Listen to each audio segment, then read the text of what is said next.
കടൽ അറിവും ജീവിതവും എന്ന് പറയുന്ന സെഷനിലേക്ക് ഏവർക്കും സ്വാഗതം.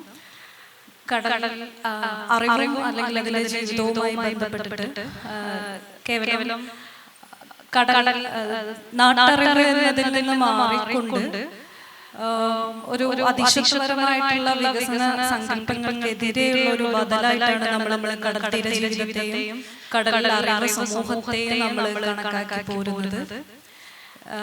അത് കലയും തീരദേശത്തിന്റെ കലയും സംസ്കാരവും അല്ലെങ്കിൽ അതിന്റെ ജീവിതവുമായിട്ടൊക്കെ സർവ്വമേഖലയിലും സ്പർശിക്കുന്ന തലത്തിൽ നമ്മൾ അതിനെ ബന്ധപ്പെടുത്തി നോക്കിക്കാണാറുണ്ട്. അത്തരത്തിലൊരു വ്യവഹാരം എന്ന നിലയിൽ തന്നെ കടലറിവിനെയും ജീവിതത്തെയും നമ്മൾ ഇന്ന് പരികല്പനാപരമായി നോക്കിക്കാണുന്നുണ്ട്. ഇന്ന് ആ വിഷയവുമായി ബന്ധപ്പെട്ട് ഇവിടെ സംസാരിക്കാൻ എത്തിയിരിക്കുന്നതിൽ 3 പേരും അതിനെ പഠിതാവും അല്ലെങ്കിൽ അതിന്റെ ഗവേഷകരും അതിനെ കുറിച്ചിട്ട് അതിന്റെ പ്രായോഗികമായ ജ്ഞാനമുള്ള ആളുകളും കൂടിയാണ്. നമുക്ക് ഇതിന്റെ കടൽ ജീവിതവുമായി ബന്ധപ്പെട്ടിട്ട് അല്ലെങ്കിൽ അതിന്റെ അറിവ് അതിനെ എങ്ങനെയാണ് ചിട്ടപ്പെടുത്തുന്നത്, ഇതിന്റെ വിജ്ഞാനപരമായിട്ടുള്ള സങ്കേതങ്ങൾ എന്തൊക്കെയാണ് എന്നതിന്റെ വിശദാംശങ്ങളിലേക്ക് പോകാം. ആദ്യം നൂറുനിസയിലേക്കാണ് ഞാൻ പോകുന്നത്. നൂറുനിസ ഈ മേഖലയിലെ ഒരു ഗവേഷകയാണ്, ചരിത്ര അധ്യാപിക കൂടിയാണ്. അപ്പം തീരദേശം അല്ലെങ്കിൽ കടലറിവ് സമൂഹം എന്ന് പറയുമ്പോൾ വർഗപരമായിട്ടും അല്ലെങ്കിൽ അതിന്റെ ജാതീയമായിട്ടും ലിംഗപരമായിട്ടും നിരവധി വ്യതിരിക്തതകളുള്ള ഒരു സങ്കല്പം കൂടിയാണ് തീരദേശം എന്ന് പറയുന്നത്. അത്തരത്തിൽ ഈ കേരളത്തിലെ മുസ്ലിം ഫിഷർ ഫോക്കിനെ കുറിച്ചുള്ള അന്വേഷണങ്ങൾ നടത്തിയ ഒരാളാണ് നൂറുനിസ. കേരളത്തിലെ വിശ്വാസവും മതവുമായിട്ടുള്ള ഈ കടൽ ജീവിതത്തിന്റെ സഞ്ചാരം എന്തായിരുന്നു എന്ന കാര്യത്തിലായിരിക്കും നൂറുനിസ സംസാരിക്കുന്നതെന്ന് ഞാൻ വിശ്വസിക്കുന്നു. അതുകൊണ്ട് നൂറുനിസയുടെ ആ വിഷയത്തിൽ ആ കാര്യത്തിലുള്ള കൂടുതൽ ആഴത്തിലുള്ള വിശകലനങ്ങൾക്കായിട്ട് ഞാൻ മൈക്ക് കൈമാറുന്നു.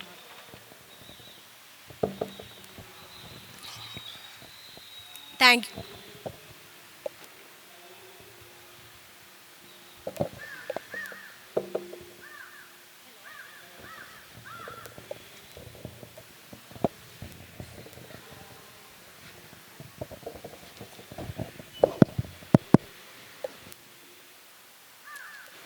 Thank you Poovana. എന്നെ ഇൻട്രൊഡ്യൂസ് ചെയ്തതിൽ ഒരു താങ്ക്സ് പറഞ്ഞുകൊണ്ട് ഞാൻ തുടങ്ങുന്നു. അപ്പോ മുസ്ലിം ഫിഷർ ഫോക്ക്, അപ്പൊ മുസ്ലിം മലബാറിലെ മുസ്ലിം ഫിഷർമെൻ കമ്മ്യൂണിറ്റിനെ കുറിച്ചിട്ടുള്ള പഠനം നമുക്കറിയാം ഭയങ്കരമായിട്ട് അത് ഭയങ്കര കുറവായിട്ടാണ് നമുക്ക് കാണപ്പെടുന്നത്.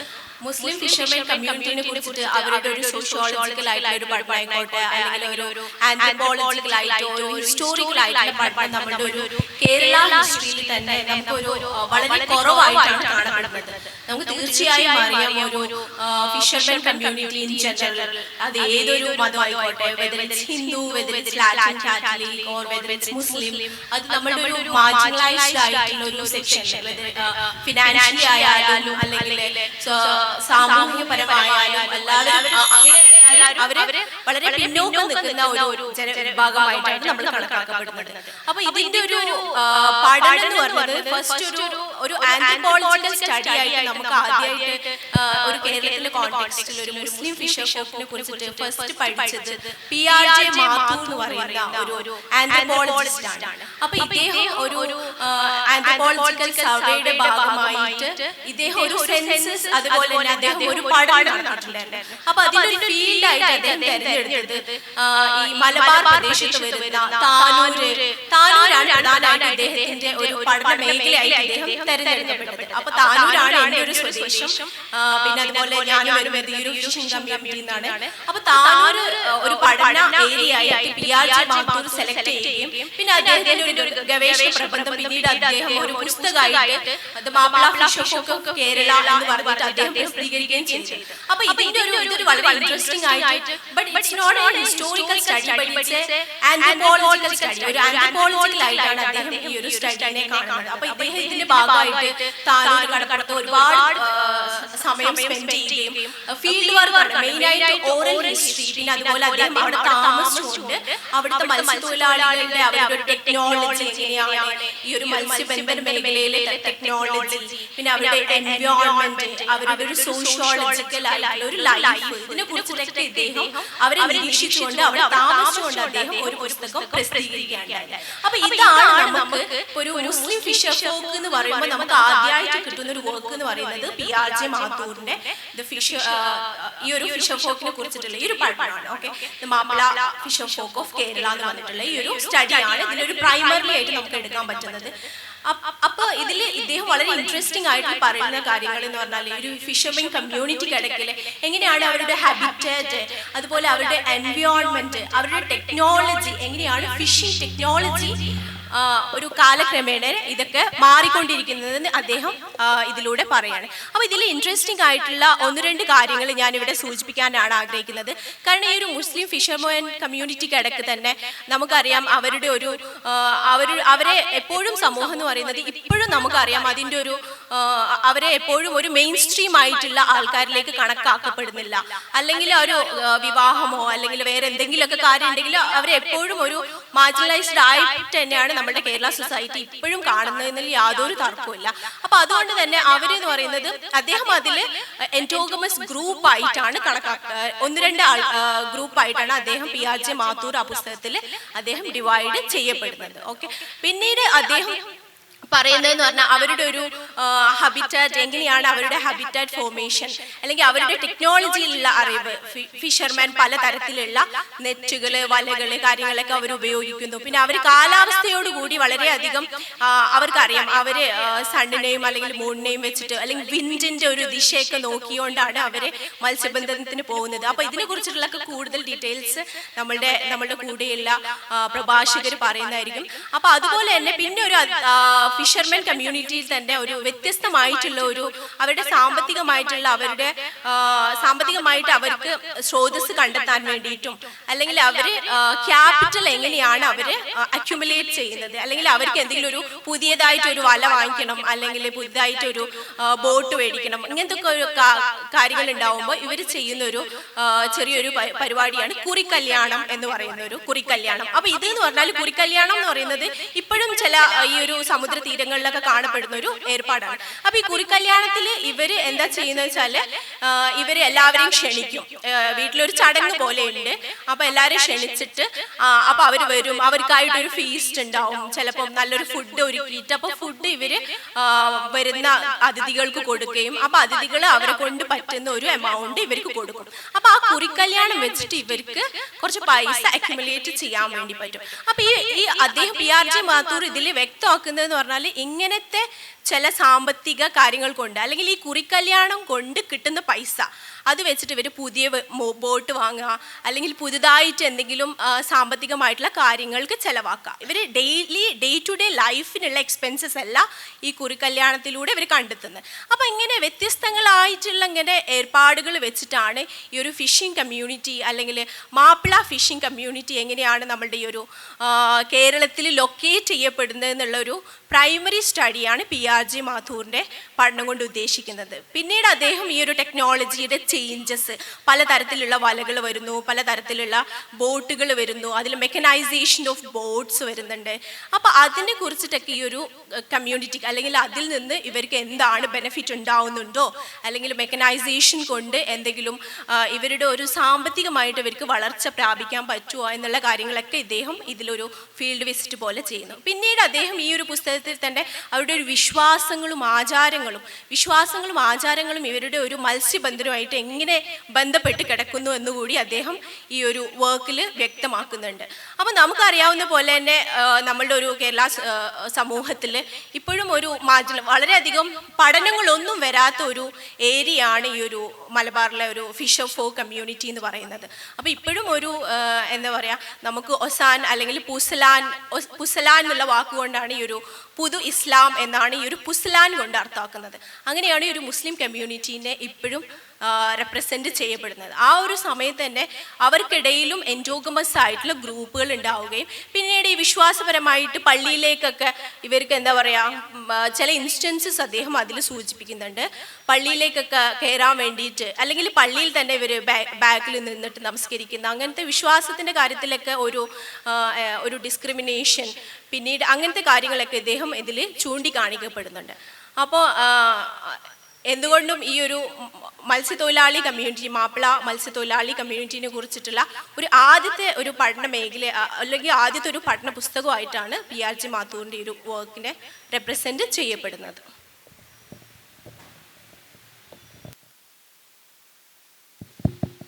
Thank you Noorunisa. നമ്മുടെ മലബാറിലെ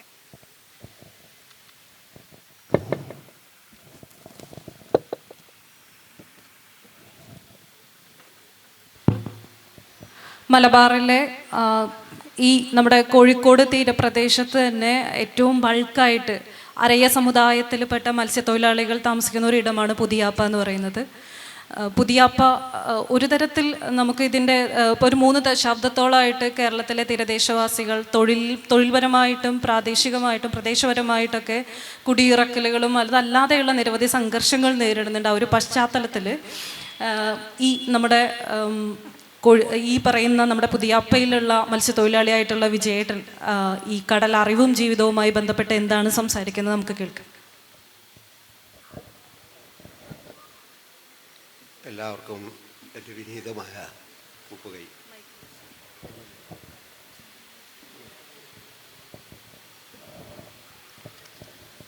ഞാൻ ആദ്യമായിട്ട് പരിചയപ്പെടാം എന്നാണ് ഉദ്ദേശിക്കുന്നത്. എൻ്റെ പേര് വിജയൻ. കോഴിക്കോട് കോർപ്പറേഷൻ 76-ാം വാർഡിൽ ആണ് താമസിക്കുന്നത്. ഞാനിവിടെ നിങ്ങളോട് സംസാരിക്കുന്ന വിഷയത്തെ സംബന്ധിച്ച് ആരോടെങ്കിലും ചോദിച്ച് മനസ്സിലാക്കിയിട്ടോ എഴുതി കൊണ്ടാന്നിട്ടോ ഒന്നുമില്ല. ഇതെൻ്റെ സ്വന്തം അറിവ്, ജീവിതത്തിലുണ്ടായിരുന്ന ഗുണങ്ങളെ സംബന്ധിച്ചും ദോഷങ്ങളെ സംബന്ധിച്ചും മത്സ്യത്തൊഴിലാളികളുടെ ഇടയിൽ ഇന്ന് നടന്നുകൊണ്ടിരിക്കുന്ന അവസ്ഥയെ സംബന്ധിച്ച് മാത്രം ആണ് ഞാൻ നിങ്ങളുടെ മുമ്പിൽ അവതരിപ്പിക്കുന്നത്. വളരെ വർഷങ്ങൾക്ക് മുമ്പ് കഷ്ടപ്പെട്ട ജീവിതമായിരുന്നു. അന്ന് തണ്ട് വലിച്ചിട്ടും തൊഴിഞ്ഞും ആഴക്കടലിൽ പോവാണ്. ഒരു 30 കിലോമീറ്ററോളം പുറത്തേക്ക് പോയി കഴിഞ്ഞാൽ പിന്നെ കര എന്ത് എന്നൊന്നും മനസ്സിലാക്കാൻ നമുക്ക് സാധിക്കില്ല. രാത്രി കാലങ്ങളിലാണ് പോയതാണെങ്കിൽ നമുക്ക് കുറേ പുറത്തോട്ട് പോയാൽ ബ്രിട്ടീഷുകാരുടെ ഭരണകാലത്ത് സ്ഥാപിച്ച ബേപ്പൂർ ലൈറ്റ് ഹൗസും തിക്കോടി ലൈറ്റ് ഹൗസും ഉണ്ട്. തിക്കോടി ലൈറ്റ് ഹൗസ് വലത്തോട്ട് തിരിയും, വരുന്ന കപ്പൽക്കാരനോട് വലത്തോട്ട് അതിലേ പോ എന്നാണ് കാണിക്കുന്നത്. ബേപ്പൂർ ലൈറ്റ് ഹൗസ് ഇടത്തോട്ട് തിരിഞ്ഞ് കപ്പൽക്കാരനോട് ഇടത്തോട്ട് അതിലേ പോ എന്നാണ്. അങ്ങനെ 2 കപ്പൽ വരുന്നതിന് ഉള്ള സിഗ്നൽ കൊടുക്കുന്നത്. തിക്കോടിയിൽ നിന്ന് ഒരു 9-10 കിലോമീറ്റർ ദൂരെ വെള്ളാറങ്കല്ല് എന്ന് പറഞ്ഞൊരു കല്ലുണ്ട്. നിങ്ങളെല്ലാം പറഞ്ഞു കേട്ടിട്ടുണ്ടാവും, ആളുകളിൽ പോയിട്ടുണ്ടാവും. എപ്പോഴും അപകട സാധ്യത ഉള്ള ഒരു മേഖലയാണ്. അപ്പോൾ അതിന് വേണ്ടിയിട്ടാണ് ആ കാലത്തുള്ള light house, Thikkodi light house വലതു ഭാഗത്ത് കൂടി പോ എന്ന് അങ്ങനെ റൗണ്ടായിട്ട് തിരിയാണ്. ഇങ്ങനെ ഇതിലിങ്ങനെ തിരിയും. ഇത് കയറിയ കരാണ്, ഇത് ഇറങ്ങിയ ഇതാണ്. അപ്പോൾ നമ്മൾ നേരെ പടിഞ്ഞാറോട്ടേക്ക് വെസ്റ്റിൽ വെച്ച് ബോട്ട് ഓടിച്ചാൽ കുറച്ച് ഓടിക്കഴിഞ്ഞാൽ അത് ലേശം ചരിഞ്ഞ് വരും. നേരെ വെസ്റ്റിലായിരിക്കില്ല പോകുന്നത്. 180 ഡിഗ്രിയിലുള്ള ഒരു സാധനത്തിൽ അത് നോർത്ത് വെസ്റ്റ് കാട്ടും. ശരിയായ വെസ്റ്റിൽ വരണമെങ്കിൽ അവിടുന്ന് ഒരു 10 ഡിഗ്രി മാറി കോമ്പസിൽ നമുക്ക് കാണിക്കത് വെസ്റ്റ് ഇപ്പറാ കാണിക്കുന്നത്. ആ കാലഘട്ടങ്ങളിൽ കടലിൽ പോയാൽ നമുക്ക് ഒരു ലക്ഷ്യം ഉണ്ടാവില്ല. പിന്നെ ഞങ്ങൾ നക്ഷത്രങ്ങളെ നോക്കിയാണ് കരക്കൊക്കെ വരാറ്. നക്ഷത്രങ്ങളെ എന്ന് പറയുമ്പോൾ ഞങ്ങളുടെ ഭാഷ, അതായത് കടപ്പുറക്കാരെ കടൽ ഭാഷയിൽ പറഞ്ഞാൽ കാവണ്ടക്കാരനെന്നും കൂട്ടമീനെന്നും പറയും. എന്താണ് കാവണ്ടക്കാരൻ, എന്താണ് കൂട്ടമീൻ? കാവണ്ടക്കാരൻ എന്ന് പറയുന്നത് നമ്മളിവിടെ മത്സ്യം വിൽക്കാൻ നടക്കുന്ന ഒരാൾ നടുക്ക് നിൽക്കും. ഒരു കൊട്ട അപ്പുറം ഒരു കൊട്ട അപ്പുറം സമയം ആയിരിക്കും, കറക്റ്റായിരിക്കും. ഒരു ലേശം മുമ്പോട്ട് തൂങ്ങിയാൽ മുമ്പിൽ ഇത് പോകും, ലേശം പിന്നോട്ട് പോയാൽ അതും പോകും. അപ്പോൾ അത് നേരെ ലെവലാണ്. അതേമാതിരി രാത്രി കാലങ്ങളിൽ ഈ നക്ഷത്രം നമുക്ക് കാണാൻ സാധിക്കും. അതിൻ്റെ തൊട്ടടുത്തായി ഈ കൂട്ടമീൻ എന്നാ ഞങ്ങൾ പറയാം. ചെറിയ ചെറിയ നക്ഷത്രങ്ങൾ, ഒരു 15-20 നക്ഷത്രങ്ങൾ ഉണ്ടാവും. അതുണ്ടാവും കൂട്ടമീൻ. ആ കൂട്ടമീൻ ഞങ്ങൾ നോക്കി ഞങ്ങൾക്ക് മനസ്സിലാകും ഏകദേശം ഇത്ര സമയത്തിനാണ് അത് ഉദിക്കുന്നത്, അത് ഏകദേശം ഇത് നെറുകയിൽ എത്തിക്കഴിഞ്ഞാൽ അത് ഇത്ര സമയമായിട്ടുണ്ടാവും, ഇനി നേരം വെളുക്കാൻ ഇത്ര സമയമുള്ളൂ എന്ന് പറയാൻ സാധിക്കും. അത് നോക്കിയിട്ടാണ് സമയവും കരക്ക് വരുന്നതൊക്കെ. പിന്നൊന്നുള്ളത് കാറ്റും കോളുമുള്ള സമയങ്ങളിൽ മത്സ്യത്തൊഴിലാളികൾ കടലിൽ പ്രക്ഷുബ്ധമാവാൻ സാധ്യതയുണ്ട് എന്ന് മനസ്സിലാക്കുന്നത് നമ്മൾ സാധാരണ ഇടിമിന്നലൊക്കെ കാണാറുണ്ട്. പെട്ടെന്ന് മിന്നും, പെട്ടെന്ന് ഇടിവെട്ടും. പക്ഷെ നമ്മളെപ്പോഴും ശ്രദ്ധിച്ചോളേണ്ടി, ഇത് എൻ്റെ അനുഭവം പറയുന്ന കേട്ടോ. ഒറ്റ മൂർധാവി, ഞങ്ങളെങ്ങനെ പറയാം, മൂർധാവിൽ നിന്നാണ് ഇടിമിന്നൽ ഉണ്ടായാൽ 3 മണിക്കൂറിനകം കോള് വരും എന്നുള്ള കാര്യം ഉറപ്പാ, യാതൊരു സംശയമില്ല കാര്യത്തിൽ. അതുപോലെ തന്നെ വെള്ളത്തിന് സമാന്തരമായി മിന്നൽ പോയാൽ,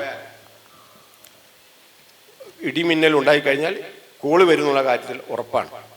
പകൽ സമയങ്ങളിൽ കടൽ പ്രക്ഷുബ്ധമാവാൻ സാധ്യതയുണ്ട് എന്ന് നമുക്ക് മനസ്സിലാക്കുന്നത്. പകലാണല്ലോ, പകൽ നമുക്ക് മിന്നൊന്നും കാണാൻ കഴിയില്ലല്ലോ. കടൽ പ്രക്ഷുബ്ധമാവാൻ സാധ്യതയുണ്ടെന്നുള്ള കടലിൻ്റെ അടിയിൽ നിന്ന് കുമളകൾ ഇങ്ങനെ വന്നുകൊണ്ടിരിക്കും. കുമളകൾ നമ്മൾ അരി തീമേലിട്ട് പതക്കുന്ന മാതിരി കുമളകൾ വന്നുകൊണ്ടിരിക്കുമ്പോൾ നമുക്ക് മനസ്സിലാക്കാൻ സാധിക്കും കടൽ ക്ഷോഭിക്കാൻ സാധ്യതയുണ്ടെന്ന്. ഞങ്ങളൊക്കെ ബോട്ടിൽ പോകുന്ന സമയത്ത് ബോട്ട് വല വലിച്ച് അങ്ങോട്ട് പോയി കഴിഞ്ഞാൽ സ്വന്തം നമ്മൾ വാങ്ങുന്ന ഈ കരിക്കാടി ചെമ്മീനുണ്ട്, ആ ചെമ്മീൻ കരിക്കാടി മാത്രമാണ് വളരെ ചെറിയ പുഴുക്കളെന്നേ ഉണ്ടാവുള്ളൂ. അത് വലയിൽ കുടുങ്ങിയാൽ നമ്മൾ മനസ്സിലാക്കണം കടലിളക്കം വരാൻ സാധ്യതയുണ്ട്. അപ്പം നമ്മൾ ഏത് വിഷയത്തെ സംബന്ധിച്ചാണോ നമ്മൾ മനസ്സിലാക്കുന്നത് അതിനനുസരിച്ചായിരിക്കും നമ്മൾ പ്രവർത്തന രീതിയെ മുമ്പോട്ട് വഴുന്നത്. പിന്നെ ഈ ജൂൺ ജൂലൈ മാസങ്ങളിൽ നമ്മൾ കാറ്റും കോളും വരും. ഇന്നിപ്പം മുമ്പ് പറഞ്ഞ മഴ പെയ്യാനും മഴ പെയ്യാതിരിക്കാനും സാധ്യതയുണ്ടെന്നാണ്. നമ്മൾ പറയും ബേപ്പൂര് മഴ പെയ്യുന്നുണ്ട്, മീൻചന്ത മഴ പെയ്യുന്നില്ല. എന്തുകൊണ്ടാണെന്ന് വെച്ചാൽ ഈ പ്രകൃതിനെ മുഴുവനും നിയന്ത്രിക്കുന്നത് കടലാണ്. കടലിൻ്റെ നീരൊഴുക്കിനെ അടിസ്ഥാനപ്പെടുത്തി ആയിരിക്കും കാറ്റും മഴയും വരുന്നത്. അപ്പം നമ്മൾ അതിശക്തമായി തെക്ക് പടിഞ്ഞാറ് ഭാഗത്ത്, വടക്ക് പടിഞ്ഞാറ് ഭാഗത്ത് കാർമേഘം എത്ര കറുപ്പിച്ച് നിന്നാലും നമ്മൾ ഭയപ്പെടണ്ട. മത്സ്യത്തൊഴിലാളികളുടെ അനുഭവം കൂടിയാണ് ഞാൻ ഈ പറയുന്നതിൻ്റെ കാരണം. അതാണ് പറയുന്നത്.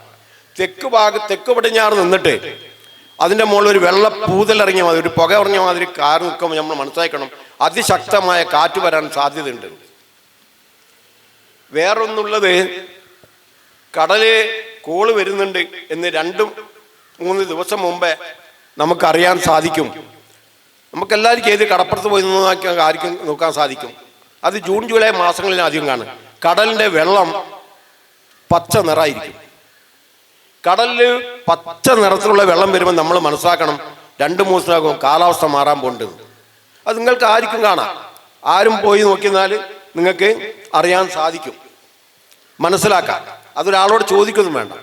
നമ്മൾ അവിടെ പോയി നിന്നാൽ തന്നെ നമുക്ക് ഏകദേശം കാര്യങ്ങൾ മനസ്സിലാക്കാൻ സാധിക്കും. അപ്പം ആ സമയത്തായിരിക്കും ഈ കാലാവസ്ഥ മാറുന്നുണ്ട് എന്ന് നമുക്ക് വ്യക്തമായിട്ട് അറിയാൻ സാധിക്കും. മഴയും കാറ്റിനും എല്ലാം നിയന്ത്രിക്കുന്നത് കടലാണ്. ഇതൊന്നും അനുസരിച്ചിട്ട് നമ്മളിപ്പം കടലിൽ പോയി രാത്രി കാലങ്ങളിലായിപ്പോയി, കടുത്ത മഞ്ഞാണുള്ളത്, ഒന്നും കാണാൻ പറ്റൂല. ആ സമയത്ത് നമ്മൾ ഈ തിര തള്ളുന്നതിനനുസരിച്ച് മാത്രമേ നമുക്ക് കരക്ക് വരാൻ പറ്റുള്ളൂ. ഒന്നും കാണാൻ പറ്റില്ല. കൂടുതൽ മഞ്ഞ് ചോരുന്ന സമയത്ത് ചെറിയ തോണി ആ ബിൽഡിങ്ങിൻ്റെ അടുത്താണ് നിൽക്കുന്നതെങ്കിൽ നമുക്കൊരു കപ്പൽ മാതിരി കാണാൻ സാധിക്കും. അപ്പം നമ്മൾ മനസ്സിലാക്കും, അയ്യോ കപ്പലല്ല നിൽക്കുന്നത്, തോണിയാണ്. ആ മഞ്ഞിൻ്റെ ഇതിനനുസരിച്ചിട്ടാണ് നമ്മളത് കാണാൻ സാധിക്കുന്നത്. അപ്പം നമ്മൾ എപ്പോഴും ചെയ്യുന്നത്, കടലിൽ പോയ അനുഭവം കൊണ്ടുകൊണ്ട് ഞാൻ പറയാൻ കാരണം നമുക്ക് മറ്റുള്ളവർക്ക് ഇത് പറഞ്ഞ് മനസ്സിലാക്കി കൊടുക്കാൻ സാധിക്കില്ല. നമ്മൾ കടലിൽ പോയ അനുഭവങ്ങൾ വെച്ചുകൊണ്ടാണ് നമ്മൾ ഈ പറയുന്നത്. അപ്പൊ കാറ്റ് വരുന്നതും കടൽക്ഷോഭം ഉണ്ടാവുന്നതും പ്രകൃതി ആക്കുന്നതും ഒക്കെ കടലാണ് നിയന്ത്രിക്കുന്നത്. കടലിനെ സംബന്ധിച്ച് കടലിലെ മുസ്ലിം എന്നോ ക്രിസ്ത്യാനിയെന്നോ ഹിന്ദുവെന്നോ കടലിനെ സംബന്ധിച്ചിടത്തോളം കടലിനെ സംബന്ധിച്ചിടത്തോളം പാവപ്പെട്ട ആളുകളെ കടലധ്വാനിച്ച് കഷ്ടപ്പെട്ട് ആണ് ഈ ജീവിതമൊക്കെ നയിച്ചു വന്നത്. കുറെ കാലഘട്ടങ്ങൾക്ക് മുമ്പ്, അതായത് 10, 45, 50, 60 വർഷങ്ങൾക്ക് മുമ്പ് ആരും ഒരു സ്ഥലത്തും പോയിട്ട് ഒരു കുട്ടികളെ നല്ല നിലക്ക് പഠിപ്പിച്ച് നല്ല പൊസിഷനിൽ എത്തിക്കാൻ സാധിക്കില്ല. എന്താ കാരണം? പണമില്ല. പണമില്ലാത്തത് കൊണ്ടിട്ടാണ് ആ കുട്ടികളെ പഠിക്കാൻ തയ്യാറായി. രക്ഷാകർത്താക്കൾക്ക് പഠിപ്പിക്കാൻ ആഗ്രഹം ഉണ്ടാവും, പക്ഷെ കുട്ടികളെ പഠിപ്പിക്കണമെങ്കിൽ കാശ് വേണം. ഇന്ന് കുട്ടികളെ പഠിപ്പിക്കണമെങ്കിൽ കടലിൽ പോയിട്ട് ജീവിത രീതി മാറി ആധുനിക രീതിയിലുള്ള മത്സ്യബന്ധനമാണ് ഇന്ന് നടത്തിക്കൊണ്ടിരിക്കുന്നത്. ഡീപ് സീ ഫിഷിംഗ്, ആഴക്കടലിലെ മത്സ്യബന്ധനം. ഈ ആഴക്കടലിൽ പോയിട്ട് മത്സ്യബന്ധനം നടത്തിക്കുന്ന പണം കൊണ്ട് നേഴ്സറി പഠിക്കുന്ന കുട്ടികളെയും മറ്റു സ്ഥലങ്ങളിൽ പോകുന്ന മക്കളെയും എല്ലാം കൂടുതൽ വലിയ വലിയ പൈസ കൊടുത്തിട്ടാണ് മക്കൾക്ക് അഡ്മിഷൻ വാങ്ങുന്നത്. അങ്ങനെ കഷ്ടപ്പെട്ട് പഠിപ്പിച്ച കുട്ടികൾ ഇന്നത്തെ ആധുനിക രീതിയിലുള്ള സംവിധാനം കൊണ്ട് എല്ലാ മേഖലയിലും മത്സ്യത്തൊഴിലാളികൾ ഉയർന്ന പൊസിഷനിലെത്തി. ഇന്ന് ഡോക്ടർ, എഞ്ചിനീയർമാര്, പ്രിൻസിപ്പള്, കപ്പൽ സ്കിപ്പർ, സെക്കൻഡ് ഓഫീസർ, ഇങ്ങനെ എല്ലാ നേഴ്സുമാര്, എല്ലാ മേഖലയിലും മത്സ്യത്തൊഴിലാളികളെ കുട്ടികൾ എത്തിക്കഴിഞ്ഞു. അതോടൊപ്പം തന്നെ മറുഭാഗത്ത് നമ്മൾ ചിന്തിക്കുമ്പോ മത്സ്യമേഖല തകർന്നുകൊണ്ടിരിക്കുകയാണ് ചെയ്യുന്നത്. അതെന്താന്ന് ചോദിച്ചാൽ ഇന്ന് മത്സ്യപിടുത്തത്തിൽ ഒരുപാട് മാറ്റങ്ങൾ വന്നു. ആധുനിക രീതിയിലുള്ള സംവിധാനം ഉപയോഗിച്ച് പിടിക്കുമ്പോ ഇപ്പം പിടിക്കുന്നത് വളഞ്ഞുകിടക്കുന്ന വരുന്ന, അതായത് കടലിന്റെ ഉപരിതലത്തിൽ പൊന്തി വരുന്ന മത്സ്യക്കൂട്ടങ്ങളെ മത്സ്യം അറിയാതെ പേഴ്സൻറ്റേജ് ഉപയോഗിച്ച് വളച്ചാണ് ഇന്ന് പിടിച്ചുകൊണ്ടിരിക്കുന്നത്. അതിൽ മത്സ്യം കുറവായി കഴിഞ്ഞപ്പോ അതിനുശേഷം ഇപ്പൊ എന്ത് ചെയ്യണം? ലൈറ്റ് ഇട്ടാണ് പിടിക്കുന്നത്. ഈ ലൈറ്റ് ഇട്ട് പിടിക്കുന്നത് കൊണ്ടിട്ട് ഇവിടെ ഒരു 35-40 പോയി കഴിഞ്ഞാൽ ഈ എക്കോ സൗണ്ടർ GPS ഉപയോഗിച്ചാണ് പിടിക്കാൻ. ഗ്ലോബൽ പൊസിഷൻ സിസ്റ്റം, അതാണ് GPS. എക്കോ സൗണ്ടർ എന്ന് പറഞ്ഞാൽ വെള്ളത്തിന്റെ അടിയിൽ പോകുന്ന മത്സ്യത്തിനെ ക്യാമറയിൽ കാണുമ്പോരെ, TV കാണുമ്പോരെ ക്യാമറയിൽ കാണും. അത് മത്തിയാണോ, അയിലാണോ, ചാളാണോ, ചെമ്മീനാണോ എന്നുള്ള ഒന്ന് ഈ ചുവപ്പ് നിറം കാണാം ആ ക്യാമറയുടെ അകത്ത്. അത് ഫുള്ളായിട്ട് വരുമ്പോ ഓഫ് ചെയ്ത് വളക്കാൻ നിൽക്കും. അതാണ് ഇപ്പോഴത്തെ ആധുനിക രീതിയിലുള്ള മത്സ്യബന്ധനം.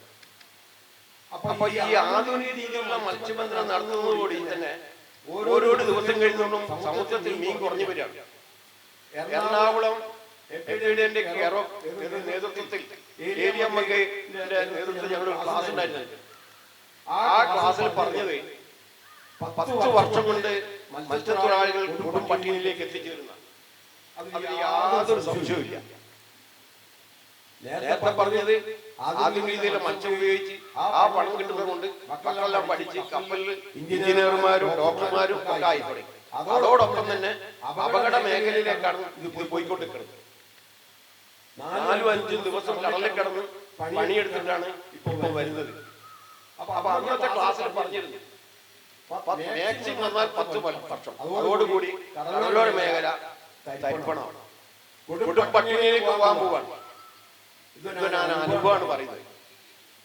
ഇപ്പം തന്നെ അപകടത്തിൽ ആണ്. അപ്പൊ ഈ വക രീതിയിൽ ഇതൊക്കെ ചെയ്തു വരുമ്പോ ഇത് ആർക്കാണ് വാസ്തവത്തിൽ തടയാൻ പറ്റുക? ഗവൺമെന്റിന് സാധിക്കുള്ളൂ. ഗവൺമെന്റ് എന്ത് ചെയ്യണ്? ഗവൺമെന്റ് എന്തെങ്കിലും ഒരു ഫോർമാലിറ്റിക്ക് വേണ്ടിയിട്ട് കുറച്ച് ഉദ്യോഗസ്ഥന്മാരെ വീട് വോട്ടർമാരെ വെച്ചിട്ട് പിടിച്ച് അവര് ഉദ്യോഗസ്ഥന്മാര് കയറി പിടിച്ച് കരക്ക് വന്നു കഴിഞ്ഞാൽ ഉടൻ തന്നെ അതിന്റെ ആളുകൾ, ബന്ധപ്പെട്ട ആളുകൾ മന്ത്രിനോ MLA-നോ ആരെങ്കിലും കണ്ടു പറഞ്ഞ് ED ഓഫീസിലേക്ക് വിളിച്ചു പറഞ്ഞ് അവർക്ക് ചെറിയൊരു ഫൈൻ 2.5 ലക്ഷം രൂപ അല്ല അന്ന് പിടിച്ച മത്സ്യം അത് ലേലം ചെയ്ത് അവൻ പിറ്റേന്ന് പോയിട്ട് അവൻ ആ പണി എടുക്കുന്നത്. ശരിക്കും എന്റെ വ്യക്തിപരമായ അഭിപ്രായത്തിൽ ഇതിന്ന് മോചനം കിട്ടണമെങ്കിൽ സർക്കാർ ഈ വള്ളങ്ങൾ പിടിക്കുന്നതോടൊപ്പം തന്നെ അവരെ പേരിൽ കേസ് ചാർജ് ചെയ്യുകയും യാനങ്ങൾ വിലക്കെട്ടി അവർക്ക് കൊടുക്കുന്ന മരം സർക്കാരിലേക്ക് മാറ്റണം. അപ്പോൾ സർക്കാർ മാത്രം നേതൃത്വം വേറെ ആർക്കും സാധ്യമല്ല. അത് കേരള സർക്കാർ മാത്രം പോരാ, അതും പറഞ്ഞുതരാം. കേരള സർക്കാർ രാഷ്ട്രീയ സമ്മർദ്ദങ്ങൾ ഉപയോഗിച്ച് അവർക്ക് ചെറിയ ചെറിയ സൗകര്യങ്ങൾ ചെയ്തു കൊടുത്തു പോകും. തൊട്ടടുത്ത ചെന്നൈയിൽ നിന്നും മദ്രാസ് വരുന്ന ബോട്ടുകാരും കർണാടകത്തിൽ വരുന്ന ബോട്ടുകാരുണ്ട്. അവര് ഇവിടുന്ന് വന്ന് ഉള്ള സാധനം കോരിക്കൊണ്ടുപോകും. പിന്നെ നമ്മൾ നോക്കിയിരുന്നിട്ട് കാര്യം. അങ്ങനത്തെ ഒരു അവസ്ഥയിലാണ് കടലോര മേഖലയിൽ. കടലിനെ സംബന്ധിച്ചുള്ള അറിവാണ് ഞാൻ നേരത്തെ സംബന്ധിച്ചു. അതിനുശേഷമുള്ള ഗുണങ്ങളെ സംബന്ധിച്ച് പറഞ്ഞു, അതിനെ സംബന്ധിച്ച ദോഷങ്ങളെ സംബന്ധിച്ച്, നാളെ വരാൻ പോകുന്ന കാര്യങ്ങളെ സംബന്ധിച്ചും പറഞ്ഞു. നിങ്ങൾക്ക് എന്തെങ്കിലും സംശയം ഉണ്ടെങ്കിൽ ചോദിച്ചാൽ, കടലിനെ സംബന്ധിച്ച് ചോദിച്ചാൽ അതെനിക്ക് അറിയുന്ന രീതിയിൽ ഞാൻ പറയാം. പിന്നെ ഇവിടെ ഇത്രയും വലിയ വരും എന്നെ കാണും വളരെയധികം. എനിക്ക് അതിനകത്ത് വിദ്യാഭ്യാസ ക്വാളിഫിക്കേഷൻ ഇല്ല. എന്നെക്കാളും അറിവുള്ള ആളുകൾ വന്നിരിക്കുന്ന വേദിയിൽ വന്ന് ആർട്സുകളിൽ വന്ന് രണ്ട് വാക്ക് നിങ്ങളുടെ മുമ്പിൽ സംസാരിക്കാൻ വേണ്ടി അവസരം ഉണ്ടാക്കി തന്ന ഈ കോളേജിന്റെ പ്രിൻസിപ്പാളോടും സഹപ്രവർത്തകരോടും എൻ്റെ ഹൃദയംഗമായ നന്ദി രേഖപ്പെടുത്തിക്കൊണ്ട് ഞാൻ അവസാനിക്കും. നന്ദി വിജയേട്ടാ. കടലോരത്തിന്റെ നിലവിലെ ഒരു സാഹചര്യം, അതിന്റെ പ്രശ്നങ്ങളൊക്കെയാണ് വിജയേട്ടൻ ഇവിടെ പറഞ്ഞത്. നിങ്ങൾക്കത് കൂടുതൽ കാര്യങ്ങൾ സംവദിക്കാനുണ്ടാവും. നമ്മുടെ ലാസ്റ്റ് സെഷന്റെ അവസാനം ചർച്ചയിലേക്ക് പോകാവുന്നതാണ്. അടുത്തത് നമ്മുടെ ഈ കടൽ തീരവും ജീവിതവുമായി അറിവുമായി ബന്ധപ്പെട്ടിട്ട് സംസാരിക്കുന്ന റോബർട്ട് പനിപ്പിള്ളയാണ്. കടൽ കേവലം ഒരു നിരക്ഷരരുടെ വാമൊഴി എന്ന നിലയിൽ നിന്ന് കടൽ തീര ജീവിതത്തെ കുറച്ചുകൂടെ അതിന്റെ ശാസ്ത്ര സാധുതയെയും അതിലെ വാമൊഴിയെയും ഒക്കെ ചേർത്തുകൊണ്ട് വലിയ ഒരു ആഗോളമാനം കേരളത്തിലെ കടൽ തീരത്തിനും ഫിഷർ ഫോർ കമ്മ്യൂണിറ്റിക്കും ഉണ്ടാക്കി കൊടുത്തിട്ടുള്ള ഒരാൾ കൂടിയാണ് റോബർട്ട് പനിപ്പിള്ള. അദ്ദേഹത്തിന്റെ അന്വേഷണങ്ങൾ ഫിഷർ മെറൈൻ ലൈഫുമായി ബന്ധപ്പെട്ട് നടത്തിയിട്ടുള്ള അദ്ദേഹത്തിന്റെ കടൽ എക്സ്പ്ലോറേഷൻസ് ഒക്കെ ഇന്ന് പാഠപുസ്തകങ്ങളിൽ വന്നിട്ടുണ്ട്. അദ്ദേഹത്തിന് ഈ കടൽ തീര ജീവിതവുമായി ബന്ധപ്പെട്ടിട്ടുള്ള അദ്ദേഹത്തിന്റെ അറിവുകളും അദ്ദേഹത്തിന്റെ അനുഭവങ്ങളും പങ്കുവെക്കാനായിട്ട് ഞാൻ മൈക്ക് കൈമാറും.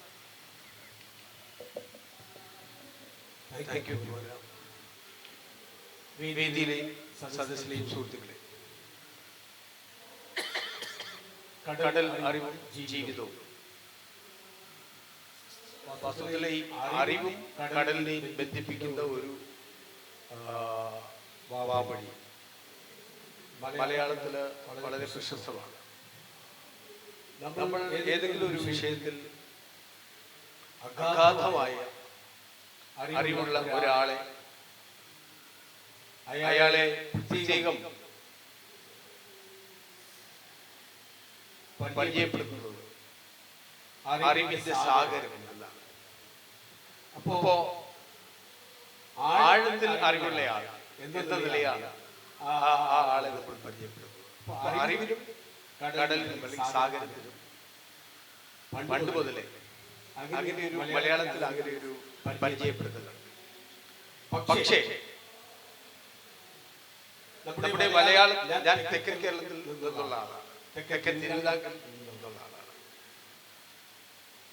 തെക്കൻ തിരുവിതാംകൂറിന്റെ ചരിത്രത്തിൽ കടലിന് അങ്ങനെ വലിയ പ്രസക്തിയൊന്നും ഇല്ലായിരുന്നു ഈ അടുത്ത കാലം. ഇവിടെ എനിക്ക് മുമ്പ് സംസാരിച്ച രണ്ടുപേർ, ഒരാൾ കടലിനെ പറ്റിയുള്ള ഒരു പുറം കാഴ്ചയാണ് അവതരിപ്പിച്ചത്. മറ്റൊരു സുഹൃത്ത് കടലിന്റെ അകന്നോട്ടത്തിലൂടെ, അനുഭവങ്ങളിലൂടെ അറിഞ്ഞ അറിവുകൾ പങ്കുവയ്ക്കാൻ ശ്രമിക്കുകയാണ്. പുറന്തോട്ടവും അകന്തോട്ടവും നമ്മൾ മനസ്സിലാക്കേണ്ട ഒരു കാര്യം, കടലുമായി ബന്ധപ്പെട്ട സാഹിത്യ രചനകളിലും ആഖ്യാനങ്ങളിലും അതുപോലെ തന്നെ ഗവേഷണങ്ങളിലും നാം ഇതുവരെ അവലംബിച്ചു വരുന്ന ശൈലി പുറന്തോട്ടം, അല്ലാതെ കടലിനെ പറ്റിയുള്ള അനുഭവങ്ങളുടെ അടിസ്ഥാനത്തിലോ അല്ലെങ്കിൽ ആഴത്തിൽ അതിൽ ഇറങ്ങിച്ചെന്ന് മനസ്സിലാക്കുന്നതിന്റെ അടിസ്ഥാനത്തിലോ ആരും തന്നെ ഇവിടെ ഒന്നും സൃഷ്ടിക്കപ്പെട്ടിട്ടില്ല. തകഴിപോയി. ഈ ഒരു പശ്ചാത്തലത്തിലാണ് ഞാൻ ഈ എന്റെ പുസ്തകത്തിൽ ഞാൻ പ്രതിപാദിക്കുന്ന കാര്യങ്ങളെ പറ്റി ഈ എന്റെ മുന്നിൽ ഇരിക്കുന്ന വിദ്യാർത്ഥികൾ അതേപ്പറ്റി ചോദിക്കുമ്പോൾ മറുപടി പറയാൻ മോഡറേറ്റർ എനിക്ക് സമയം തരും എന്നാണ് ഞാൻ വിചാരിക്കുന്നത്. അതിലേക്ക് പോകുന്നില്ല. പക്ഷെ ഞാൻ എന്തുകൊണ്ട് ഈ പറയുന്ന കടലിന്റെ അകന്നോട്ടത്തിലേക്ക് ഇറങ്ങി വരാൻ നിർബന്ധിതനായി എന്നതിനെ പറ്റി പറയണമെന്ന് എനിക്ക് ഈ വേദിയിൽ ആഗ്രഹമുണ്ട്. ഞാൻ അകന്നോട്ടം എന്ന് പറയുന്നത് അക്ഷരാർത്ഥത്തിൽ അകന്നോട്ടക്കാരനാണ്. കാരണം ഞാൻ സ്കൂബ ഡൈവർ.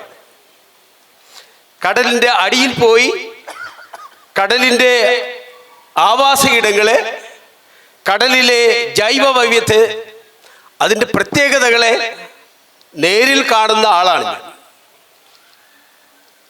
അത് മാത്രമല്ല, എൻ്റെ ബാല്യകാലം ഞാൻ ഈ പറയുന്ന കടലിനെ ആഴത്തിൽ മനസ്സിലാക്കുന്ന ഒരു കുടുംബത്തിൽ ജനിച്ച, അതിൽ പ്രാവീണ്യമുള്ള ഒരു കുടുംബത്തിൽ ജനിച്ച ആളെന്ന നിലയിൽ എൻ്റെ കുടുംബത്തിൽ നിന്നും സമൂഹത്തിൽ നിന്നും ഈ അകന്നോട്ടത്തെ ശരിയായ അർത്ഥത്തിൽ മനസ്സിലാക്കിയ ആളാണ്. പക്ഷെ നമ്മുടെ വിദ്യാഭ്യാസ സമ്പ്രദായം ഒരിക്കലും കടലിനെ അടുത്തറിയാൻ സഹായിക്കുന്നതല്ല എന്നതിന് ഏറ്റവും വലിയ ഉദാഹരണം എൻ്റെ തന്നെ ജീവിതമാണ്. ഞാൻ വിദ്യാർത്ഥിയായിരുന്നപ്പോൾ, ഹൈസ്കൂൾ തലത്തിൽ വിദ്യാർത്ഥിയായിരുന്നപ്പോൾ, അല്ലെങ്കിൽ അതിലും താഴെ വിദ്യാർത്ഥി ആയിരുന്നപ്പോൾ, മലയാള ഭാഷ പഠിക്കാൻ, മലയാള ഭാഷ പഠിപ്പിക്കുന്ന അധ്യാപകന്റെ മുന്നിൽ ഞാൻ ഇരിക്കുമ്പോൾ അദ്ദേഹം പഠിപ്പിക്കുന്ന പാഠങ്ങൾ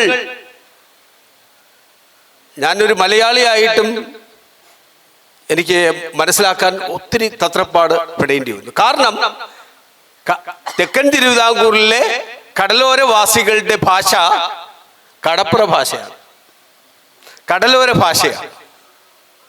അപ്പോ മലയാളത്തിന്റെ പിതാവ്, മലയാള ഭാഷയുടെ പിതാവ് തുഞ്ചത്ത് എഴുത്തച്ഛൻ എന്ന് എന്നെ പഠിപ്പിച്ച അധ്യാപകനോട് അങ്ങനെയെങ്കിൽ എൻ്റെ ഭാഷയുടെ പിതാവ് ആര്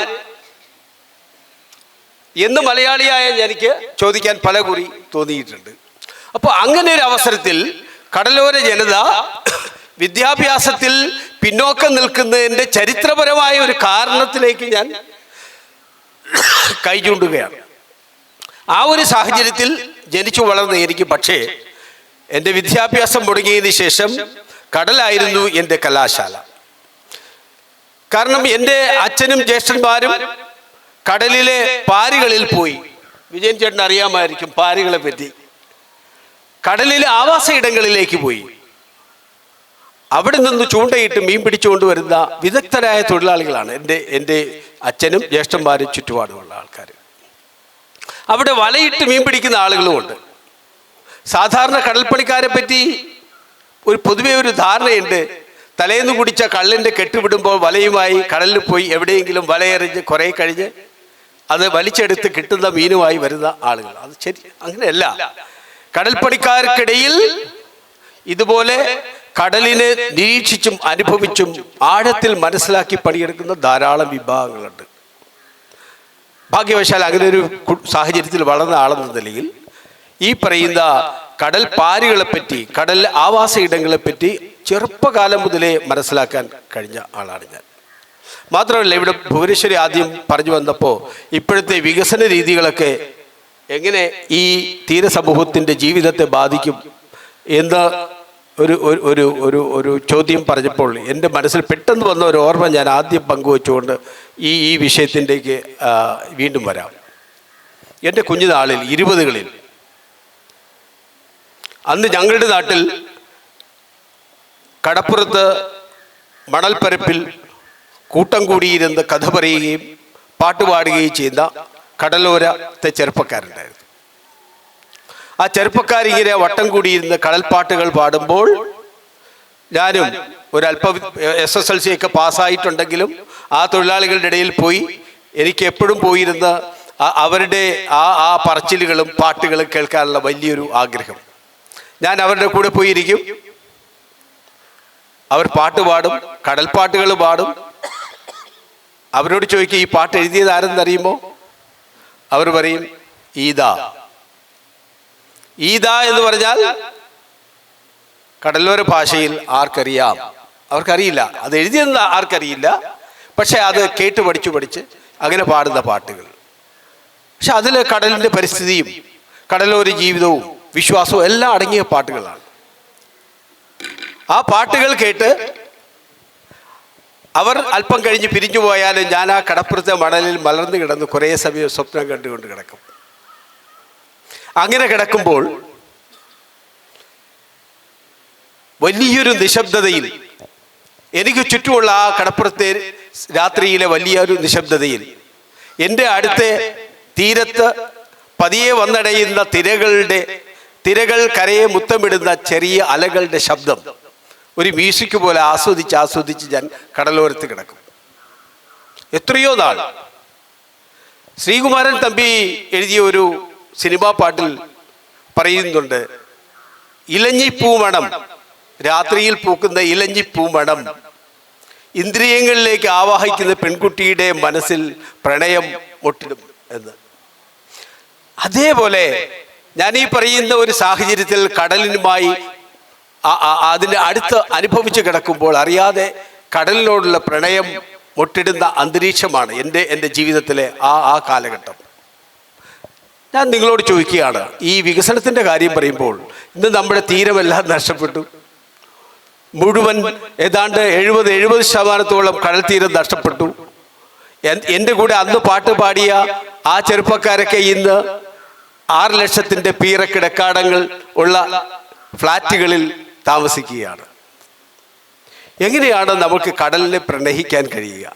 അപ്പോൾ നമ്മൾ ഒരു പ്രതിസന്ധിയിൽ വികസനത്തെ കാണുന്നത് ഈ ഫ്ലാറ്റുകളാണെങ്കിൽ, പക്ഷേ ഈ തീരജനതയുടെ സംസ്കാരത്തിലെയും ചരിത്രത്തിലെയും നഷ്ടപ്പെട്ട ഏടുകളെ അതിനൊന്ന് പകരം വയ്ക്കാൻ പറ്റുന്നതല്ല നമ്മുടെ വികസന മാതൃകകൾ എന്ന് പറയാൻ വേണ്ടി ഞാൻ സൂചിപ്പിച്ചതേ ഉള്ളൂ.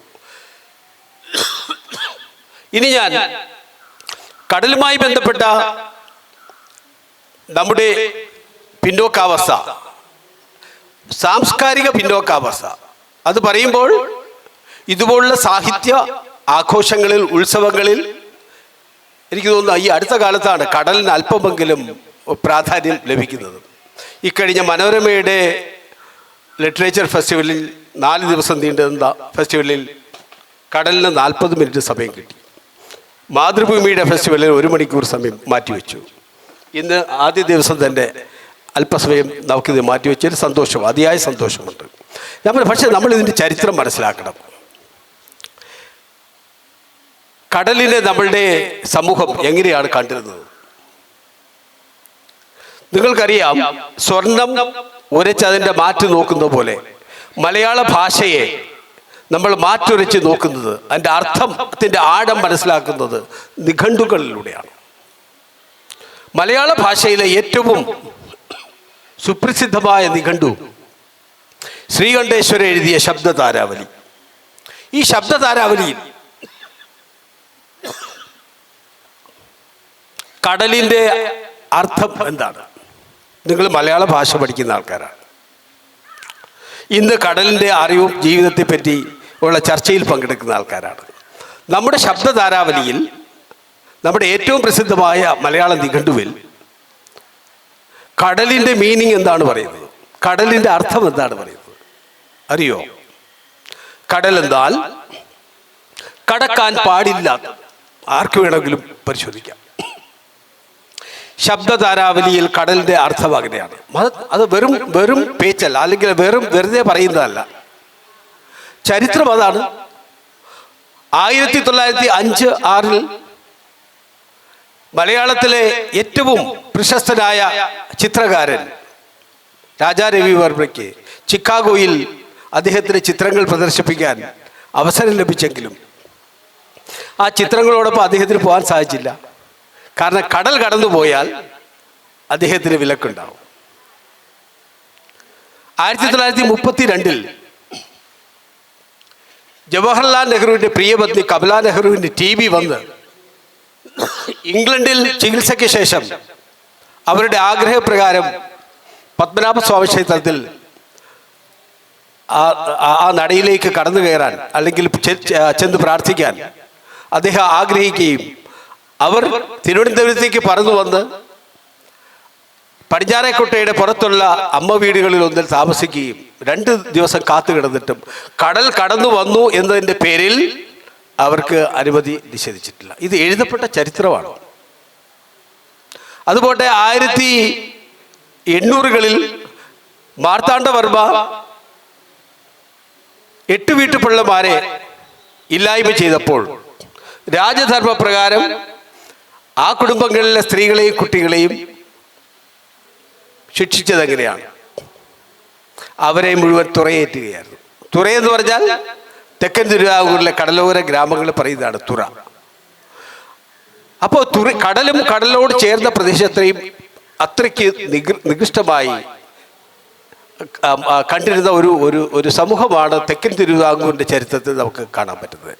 അപ്പോൾ അങ്ങനെ ഒരു അവസ്ഥയിൽ ഈ സമൂഹത്തിൻ്റെ പിന്നോക്കാവസ്ഥ, ആ ചരിത്രപരമായ കാരണങ്ങളും അതുപോലെ തന്നെ അവരുടെ സംസ്കാരത്തിൻ്റെ ഒരു പിന്നോക്കാവസ്ഥയിൽ ഭാഷയുടെ ഒരു നീതി നിഷേധവും ഒക്കെ കാരണങ്ങളാണ് എന്ന് പറഞ്ഞുകൊണ്ട് വിദ്യാർത്ഥികളുടെ ചോദ്യങ്ങളെ, എൻ്റെ പുസ്തകവുമായി ബന്ധപ്പെട്ട ചോദ്യങ്ങളെ, കടൽ അറിവുകളെ, കടലിൻ്റെ നോട്ടവുമായി ബന്ധപ്പെട്ട നിങ്ങളുടെ ചോദ്യങ്ങളെ പ്രതീക്ഷിച്ചുകൊണ്ട് ഞാൻ നിർത്തുന്നു. നമസ്കാരം. കടലറിവുമായി ബന്ധപ്പെട്ട് ഒരു തിരുവിതാംകൂർ ഭാഗത്ത് നിന്ന് ഈ അടുത്തിടെ ഉയർന്ന ഒരു മുദ്രാവാക്യമായിരുന്നു ഓഷ്യൻ ലിറ്ററസി എന്ന് പറയുന്നത്. എനിക്കൊന്നു പനിപ്പിള്ള അടക്കമുള്ള അവിടെ നടന്നിട്ടുള്ള മറ്റു NGO മൂവ്മെൻറ്റ്സ് ഒക്കെ ഉയർത്തിക്കൊണ്ടുവരുന്ന ഒന്നായിരുന്നു. എനിക്ക് മലയാള ഭാഷയുമായി ബന്ധപ്പെട്ടിട്ട് പനിപ്പിള്ള സംസാരിച്ചു വന്നപ്പോൾ ആ ഒരു മൂവ്മെൻ്റാണ് ഓർമ്മ വന്നിട്ടുള്ളത്, ഓഷ്യൻ ലിറ്ററസി എന്ന് പറഞ്ഞുകൊണ്ട്. കടലെഴുത്ത് നമുക്കത് കൂടുതൽ വിശദാംശങ്ങളിലേക്ക് കടക്കേണ്ടതുണ്ട്, പക്ഷെ സമയത്തിൻ്റെ ഒരു പ്രോബ്ലം ഉണ്ട്. 1 മണിക്കൂർ സെഷനാണ്. നിങ്ങൾക്ക് വളരെ അദ്ദേഹത്തോട് സംസാരിക്കണം എന്ന് തോന്നുന്ന ആളുകൾ ഈ വിഷയത്തിൽ 3 പേരോടും 3 ഗസ്റ്റിനോടും നിങ്ങൾക്ക് സംസാരിക്കാനുണ്ടാവും, സംശയങ്ങളുണ്ടാവും, നിങ്ങളുടെ കമൻസ് ഉണ്ടാവും, എല്ലാം നമുക്കിപ്പോൾ പറയാം.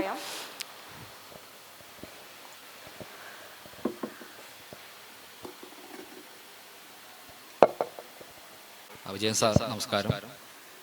തീരദേശ ജനതയുടെ പ്രധാന ഉപജീവനമാർഗം കടലാണ്. അപ്പം അതിൽ എന്തുകൊണ്ടാണ് സ്ത്രീകൾ കടലിലേക്ക് ഈ ഉപജീവനമാർഗം തേടി പോയില്ല എന്നുള്ളതാണ് കട്ടായിട്ടുണ്ട്. എന്തുകൊണ്ട് സ്ത്രീകൾ ജീവിതത്തിൽ സ്ത്രീകൾ റോൾ എന്തായിരുന്നു, എന്ത് റോളാണ് സ്ത്രീകൾ തീരദേശ ജനതയുടെ ജീവിതത്തിൽ വഹിച്ചതെന്നുള്ളത് മനസ്സിലായിരുന്നു. തീരദേശ ജനതയുടെ ജീവിതത്തിലെ എന്താണ് സ്ത്രീകളുടെ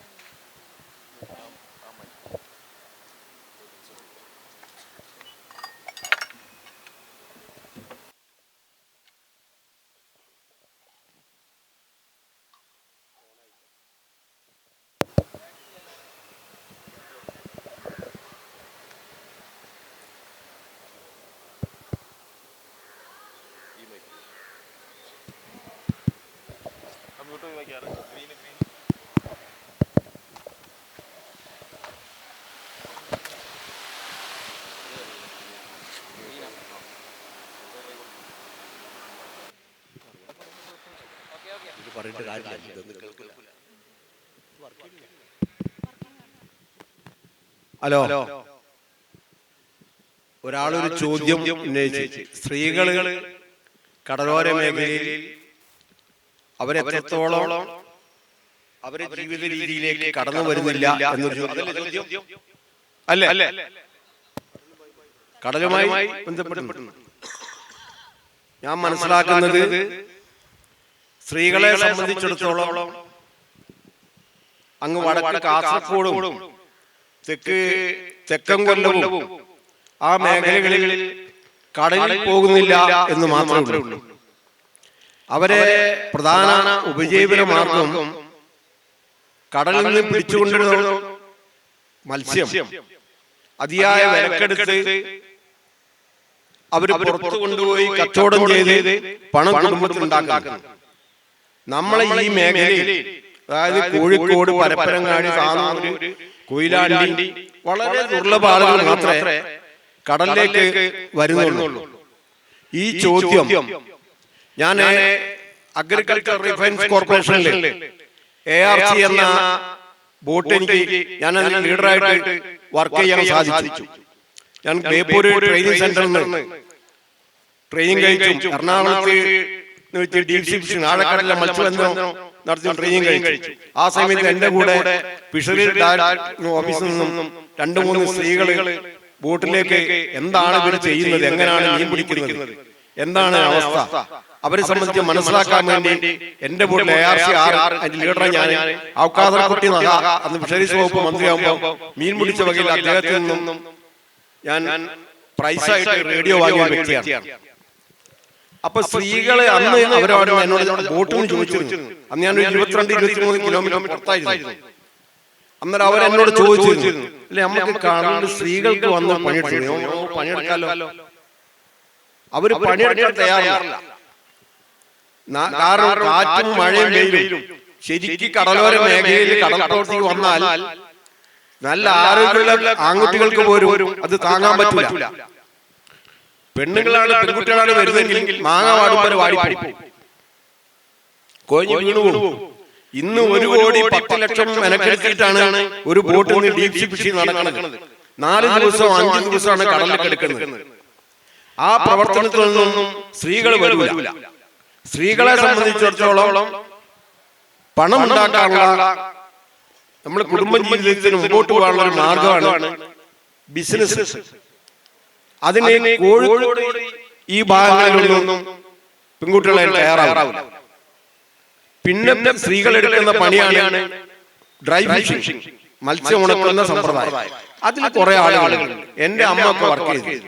കുറെ ആളുകൾ അവര് മീനെടുത്ത് കരയിൽ നിന്ന് മീൻ എടുത്ത് പരത്തി ഉണക്കി മാർക്കറ്റിലേക്ക് കൊണ്ടുവന്ന് അതിന് കിലോ കണക്കിന് പൈസ നിശ്ചയിച്ച് പോകും. അതുകൊണ്ടിട്ട് സ്ത്രീകൾക്ക് ഈ കടലോര മേഖലയിൽ വരുമ്പോൾ കടലോരത്തിൽ കടലിൽ പോകാനും പ്രയാസം ഉണ്ടാവും, അവർക്ക് സാധിക്കില്ല. അതായത് അതിനെ സംബന്ധിച്ച് എനിക്ക് പറയാം. നല്ല ചോദ്യമാണ്. തെക്കൻ തിരുവിതാംകൂറിന്റെ അനുഭവത്തിൽ നിന്നുകൊണ്ട് അറിവിന്റെ അടിസ്ഥാനത്തിൽ പറയുകയാണെങ്കിൽ ഞാൻ പുസ്തകത്തിൽ എഴുതിയിട്ടുള്ള വിശദമായിട്ട് എഴുതിയിട്ടുള്ള കാര്യമാണ്. അത് അവിടുത്തെ ചരിത്രവും സംസ്കാരവുമായി ബന്ധപ്പെട്ട ഒരു കാര്യമാണ്. സ്ത്രീകൾ കടലിലേക്ക് ഇറങ്ങാത്തതിന്റെ കടപ്പുറത്ത് നിങ്ങൾ അവിടെ ആ പ്രദേശത്തൊരു കടപ്പുറത്തെത്തി അവിടെ ഒരു കമ്പവല കരയ്ക്ക് വരികയാണ്. ആ കമ്പവല വന്നു കഴിഞ്ഞാൽ അതിനെ തുറന്ന് അതിന്റെ മീനുകൾ എടുക്കുമ്പോൾ പുരുഷന്മാരൊക്കെ ആ വലയിൽ ചവിട്ടി, ആ ഉപകരണത്തിൽ ചവിട്ടി. സ്ത്രീകൾക്ക് അതിൽ ചവിട്ടി നിൽക്കാൻ പാടില്ല. അതാണ് പരമ്പരാഗതമായിട്ടുള്ള ഒരു നിയമം, അവരുടെ ഇടയിലുള്ള നിയമം, അല്ലെങ്കിൽ ഒരു സാംസ്കാരികമായിട്ടുള്ള ഒരു കീഴ്വഴക്കം. ഇതിന്റെ പിന്നിൽ കാരണം അവർ പറയുന്ന ന്യായീകരണങ്ങളുണ്ട്. ഞാൻ എന്റെ ചെറുപ്പത്തിൽ ഇതൊക്കെ കൃത്യമായിട്ട് ഞാൻ അത് വിശദീകരിക്കുന്നുണ്ട്. അത് പറയുന്നത് ഇപ്പോ നമ്മൾ ഒരു പ്രത്യേക സ്ഥലത്ത് മീൻ പിടിക്കാൻ അഞ്ചു കൂട്ടം വള്ളങ്ങളെത്തി മരങ്ങളെത്തി ആ 5 കൂട്ടം മരങ്ങളിൽ മീൻ പിടിക്കുമ്പോൾ അതിൽ ഒരു വള്ളത്തിന് മാത്രം മീൻ കിട്ടിയില്ല, സ്ഥിരമായി മീൻ കിട്ടുന്നില്ല എങ്കിൽ ആ കമ്മ്യൂണിറ്റി, ആ സമൂഹം വിചാരിക്കുന്നത് ഏതോ സ്ത്രീ മെൻസ്ട്രുവേഷൻ പീരീഡിൽ ഈ ഉപകരണത്തിൽ ചവിട്ടിയിട്ടുണ്ടാവും, അല്ലെങ്കിൽ അതിനെ ക്രോസ് ചെയ്തിട്ടുണ്ടാവും. അങ്ങനെയാണെങ്കിൽ ആ ഉപകരണത്തിൽ എത്ര കടലിലോ മീൻ പിടിക്കാൻ ശ്രമിച്ചാൽ അതിൽ മീൻ കിട്ടില്ല. ഇതാണ് അവരുടെ സങ്കല്പം. ഇനി അതിനേക്കാൾ രസകരമാണ് ഇങ്ങനെ സംഭവിച്ചാൽ അതിനുള്ള പ്രതിവിധി. അവർ ആ കുടുംബത്തിലെ ഏതെങ്കിലും ഒരു ആൺതരിയോട് ഒരു സന്ധ്യയ്ക്ക് ഒരു മുറിയിൽ ഈ ഏറ്റങ്ങളെല്ലാം എടുത്തു വെച്ചിട്ട്, ഈ ഉപകരണങ്ങളെല്ലാം, മീൻപിടുത്ത ഉപകരണങ്ങളെല്ലാം എടുത്തു വെച്ചിട്ട് ആ ആൺതരിയോട് ഒരു പാത്രവും കൊടുത്ത് കടപ്പുറത്ത് അയാൾ അവിടെ പോയിട്ട് 7 തിരകൾ അടിക്കുന്ന ഇത് കാത്തു നിന്നിട്ട് 7ാമത്തെ തിരയിൽ നിന്ന് പാത്രം നിറച്ച് വെള്ളം എടുത്തുകൊണ്ട് വരണം. എന്നിട്ട് അയാൾ ആ മുറിക്കകത്ത് കയറി അതിനകത്ത് ഈ ഉപകരണങ്ങൾ കൂടാതെ എരിക്കെന്ന് പറയുന്ന ചെടിയുടെ ഒരു ശ്രബാണ്, അതിന്റെ കുറെ ഇലകൾ, കുറെ ശിഖരങ്ങൾ വയ്ക്കും. എരിക്കിന്റെ പൂവ് ശിവഹോമത്തിനൊക്കെ ഉപയോഗിക്കുന്ന പൂവാണ്. ഞാൻ ഒരുപാട് സമയം വളരെ വിസ്തരിച്ച് എന്റെ പുസ്തകത്തിൽ. അപ്പൊ ഈ എരിക്കിന്റെ പൂവും ഈ വലകളും ചൂണ്ടയും എല്ലാം ആ മുറിക്കകത്ത് വെച്ച് 7ാം തിരയിൽ നിന്നെടുക്കുന്ന വെള്ളവുമായിട്ട് ആ പുരുഷൻ അകത്ത് കയറി കഴിഞ്ഞാൽ അയാൾ കഥ കടച്ച് വിവസ്ത്രനായി നിന്നുകൊണ്ട് ആ വലയിൽ വെള്ളം തളിച്ച് ഈ എരിക്കിന്റെ ശിഖരങ്ങൾ മുഴുവൻ ആടിച്ച് നാണം കെടുക്കണം. അതിനുശേഷം ആ വലയുമായി തിരികെ കടലിലേക്ക് പോയാൽ മീൻ കിട്ടും. ഇത് തെക്കൻ തിരുവിതാംകൂറിലെ ഒരു സാംസ്കാരികമായ ശേഷി. അത് ശരിയെന്നല്ല ഞാൻ പറയുന്നത്. ഈ പറഞ്ഞതിനോട് എനിക്ക് യോജിപ്പില്ല. കാരണം സ്ത്രീകൾ വലയാക്കാൻ പാടില്ല, സ്ത്രീകളെ വലയാക്കാൻ മീൻ കിട്ടൂല എന്ന പോലെ അനന്തമായ വിശ്വാസം. സ്ത്രീകള് അന്നും ഇന്നും എല്ലാവരും കഷ്ടപ്പെടുന്നത് ഞാൻ നേരത്തെ സൂചിപ്പിക്കുന്നുണ്ടായി. കടലോര മേഖലയിൽ നമ്മൾ കഷ്ടപ്പെട്ട ജീവിതം അനുഭവിക്കുമ്പോൾ ഒരു കുട്ടിയും ഉയർന്ന പൊസിഷനിൽ അന്ന് കഷ്ടപ്പെട്ട ജീവിതം. ഞാൻ എന്റെ നേരത്തെ ഫസ്റ്റ് ഞാൻ സൂചിപ്പിച്ചു, എന്റെ അനുഭവമാണ് ഞാൻ പറഞ്ഞത്. 2 രൂപ 60 പൈസ ഇല്ലാത്തതുകൊണ്ട് ഞാൻ CMC ഹൈസ്കൂളിൽ നിന്ന് 13 ദിവസം ക്ലാസ്സിൽ നിന്ന് പുറത്തു വന്നതാ. ഇന്ന് അതല്ല സ്ഥിതി. അന്ന് നമുക്കുണ്ടാവുന്ന 1-2 കുട്ടികളെ വളരെയധികം വിദ്യാഭ്യാസവും സാങ്കേതികമായും സാംസ്കാരികമായിട്ടും അറിവ് കൊടുത്ത് മക്കളെ ഉന്നതമായ സ്ഥാനത്തെത്തിക്കണം എന്നാണ് ഏതൊരു രക്ഷകർത്താക്കളും മനസ്സിലാക്കുന്നത്. അല്ലാണ്ട് ഐക്യാചരണം ഉണ്ടായി സ്ത്രീകള് മെൻസസ് ആയി അങ്ങോട്ട് പോകാൻ പാടില്ല, മെൻസസ് ആയ പെണ്ണാണ് വലയൊക്കെയത്, അതുകൊണ്ട് മീൻ കിട്ടൂല എന്ന് പറയുന്നത് എനിക്ക് യോജിപ്പില്ല. ഞാനൊരു കടലിലെ ഒരു മത്സ്യത്തൊഴിലാളി പ്രവർത്തകനായ എന്റെ അനുഭവം വെച്ചുകൊണ്ട് മാത്രം ഞാൻ സഹോദരന്മാരെ മുമ്പിൽ അവതരിപ്പിക്കണം.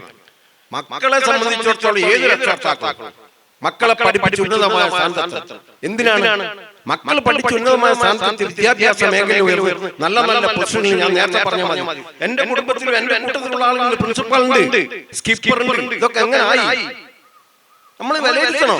അപ്പൊ എല്ലാ രക്ഷകർത്താക്കളും മക്കൾ പഠിക്കുന്നതിന് അന്ന് പൈസ ഇല്ലായിരുന്നു. ഇന്ന് ആധുനിക രീതിയിൽ മത്സ്യം ഉപയോഗിച്ച് പണം ഉണ്ടാക്കുന്നത്. സർക്കാർ പറയുന്നത് കടലിലെ നാവിഗേഷൻ സിസ്റ്റം പ്രകാരം കടലിനെ 3 ആയിട്ട് തരംതിരിച്ചിട്ടുണ്ട്. ഞാൻ നാവിഗേഷൻ ഡീപ് സീ ഫിഷിംഗിൽ ട്രെയിനിങ് കഴിക്കുന്ന സമയത്ത് വൻകരയോരം, വൻകര ചെരുവ്, അഗാധതലം 3 ഡിവിഷനായിട്ടാണ് കടലിൽ തിരിച്ചത്. ഇതെല്ലാവർക്കും അറിയപ്പെടുന്നു. ഞാൻ ട്രെയിനിങ്ങിൽ പങ്കെടുത്ത ആളായതുകൊണ്ട് പറയാം. വൻകരയോരം എന്ന് പറയുന്നത് 200 മീറ്ററാണ് പറയുന്നത്. ഈ 200 മീറ്ററിനുള്ളിൽ നമുക്ക് മനുഷ്യന് ഉപകാരപ്രദമായ എല്ലാ മത്സ്യ സമ്പത്തുകളും ഉണ്ട്. വൻകരയോരം എന്ന് പറഞ്ഞാൽ ഞാൻ ചുരുക്കി പറയാൻ ആയിക്കൊണ്ടിരുന്നു. വൻകരയോരം എന്ന് പറയുന്നത് ഇതാണ്. നമ്മൾ 200 മീറ്ററിന് ഉള്ളിൽ വൻകര ചെരുവ് എന്ന് പറയുന്നത് അവർ പറയുന്നത് ഞങ്ങളെ പഠിപ്പിച്ചു തന്നത് എന്താണ്? കരയിലുള്ളതിനൊക്കെ മലകൾ കൂടുതലാണ്. അത് എന്റെ അനുഭവത്തിൽ പറഞ്ഞാൽ 22 മാറിൽ നമ്മൾ ബേപ്പൂർ മുതൽ അങ്ങ് പുതിയാപ്പ കൊയിലാണ്ടി ഭാഗം 22 മാറിൽ പാരാണ്. ആ പാര് കഴിഞ്ഞ് കുറച്ചങ്ങട്ട് ഒരു 10 മിനിറ്റ് ഓടി വാഹനം വെച്ചാൽ കിട്ടുന്ന 36 ആയി. അപ്പം പാരാണ്. ആ വൻകര ചെരുവും ആണത്. പിന്നെ വരുന്ന അഗാധതലം. അവിടെ നമുക്ക് കിട്ടാനുള്ളതായ ജീവിക്കാനുള്ള സ്ഥിതിവിശേഷം നമ്മൾ അവിടെ എത്തിപ്പെടില്ല. അങ്ങനെ ഒരു മേഖലയിൽ കിടന്നാണ് നമ്മൾ വളർന്നു വരുന്നത്. അപ്പൊ കടലിന്റെ അറിവാണ്, കടലിന്റെ ജീവിതമാണ്.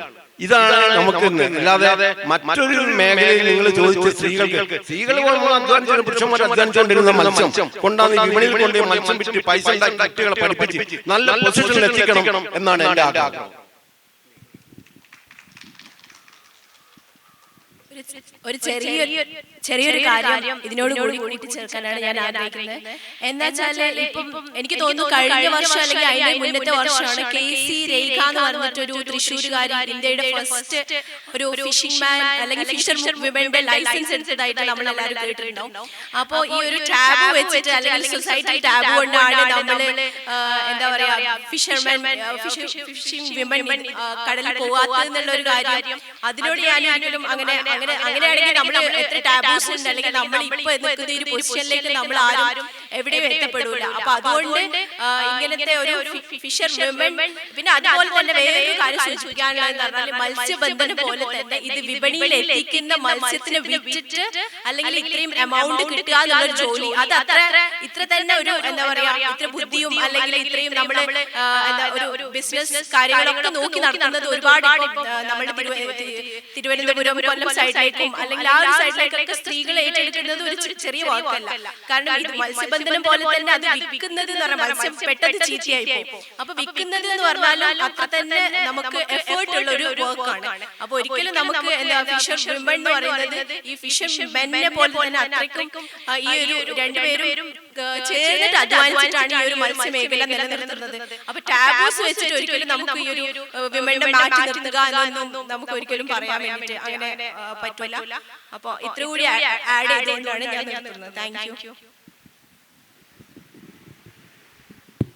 മലയാളത്തിൽ മത്സ്യത്തൊഴിലാളി എന്ന് പറയുന്നത് പുരുഷനെ സൂചിപ്പിക്കുന്ന ഒരു പദമാണ്. സ്ത്രീകളെ സൂചിപ്പിക്കാൻ വേണ്ടി പ്രത്യേകം സ്ത്രീ എന്ന് തന്നെ എടുത്തു പറയും. മത്സ്യത്തൊഴിലാളി, സ്ത്രീകളെയും കൂടെ ചേർത്തിട്ടാണ് പറയാറുള്ളത്. ഇത്തരത്തിലുള്ള കീഴ്വഴക്കങ്ങളും അല്ലെങ്കിൽ പലതരത്തിലുള്ള ഇതിന്റെ ഒരു ഒഴുക്കുകൾ ഈ നിലയ്ക്കാണ് ഭാഷയിലും ആലേഖനം ചെയ്യപ്പെടുന്നത് എന്ന് കൂടി പറഞ്ഞു വെക്കുന്നു. കൂടുതൽ ചോദ്യങ്ങൾ ഉണ്ടാവും, പക്ഷെ നമ്മുടെ സമയം അതിക്രമിച്ചിരിക്കുന്നു. ഈ സെഷനിലേക്ക് എത്തിച്ചേർന്നിരിക്കുന്ന ഇതിൽ ക്രിയാത്മകമായിട്ട് ഇടപഴകിയിട്ടുള്ള എല്ലാ ഓഡിയൻസിനും ഇവിടെ എത്തിയിരിക്കുന്ന ഗസ്റ്റിനും എല്ലാവർക്കും നന്ദി പറയുന്നു.